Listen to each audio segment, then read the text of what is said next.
So to set this up, first you want to take your pipe cleaner and just make a simple knot around it. The thread is going to be represented by the yarn, suture thread, and then the pipe cleaner is going to represent the needle. So this is just a practice before we get anything super sharp. So now we've got the thread in the middle of the pipe cleaner. You're just going to bend the pipe cleaner together, and you can give it a little twist so that the thread won't come off. First we'll do simple interrupted. So you're just going to go in to the paper, the end of the needle, and this is representing skin, as if the scar or the wound is right through the middle here. So we're going to go in through the paper, and you're going to pull it all the way until you have a couple inches at the end.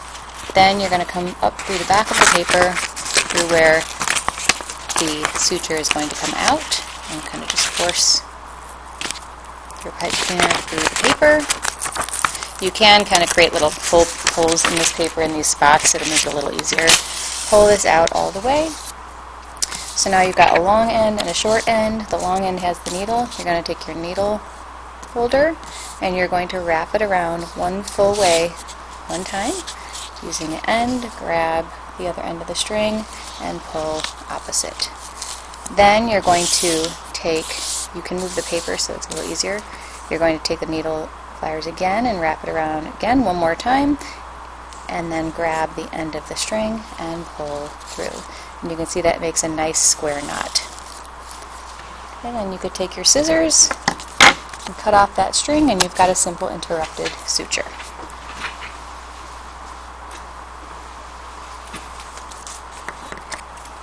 Alright, that's one complete. Then you could do the next one. For a continuous, you start off the exact same way you would with a simple interrupted. The needle goes through the skin, out the other side, and the starting knot is exactly the same as on a simple interrupted. Again, where you have, basically you're making a square knot. So on the end that has a long string with the needle, you're going to wrap one time, grab the end, pull through, then same thing, wrap the end, wrap the yarn, grab, pull through opposite directions, makes a square knot. Now instead of cutting, I'm going to just loop this through to the next set. Let's see. So if we're going through here, there's actually a hole there that I kind of cut into, so I'm going to go to the next one. Goes through the skin, and notice I did not cut this other end. It's going to go through. On the reverse side, it goes to the next section, much like your shoelaces do as they go through the next hole. Through an angle, back up through the next hole, approximately, through on an angle,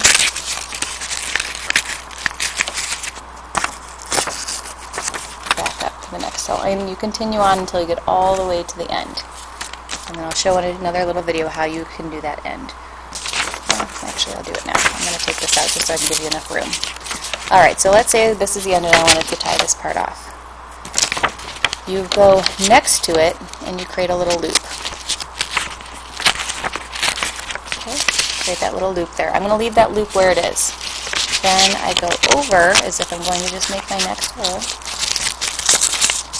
And if I'm going to be cutting this, or knotting this, I'm actually going to use this end with my needle holder. That loop I'm going to keep intact, and this loop is going to act like the other end of the string.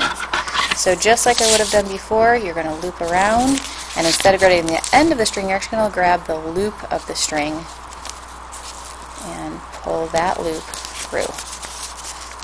Okay, and sometimes you can actually grab that loop. There we go. And again, just like we did before, instead of an end of string, we actually are using this loop as if it's the end, wrap around once. I'm kind of running out of string here. Grab that end of the loop, which again is acting like the end of the string, and pull one more time. Okay, so that created a nice square knot. And then we can just cut off the little end right there.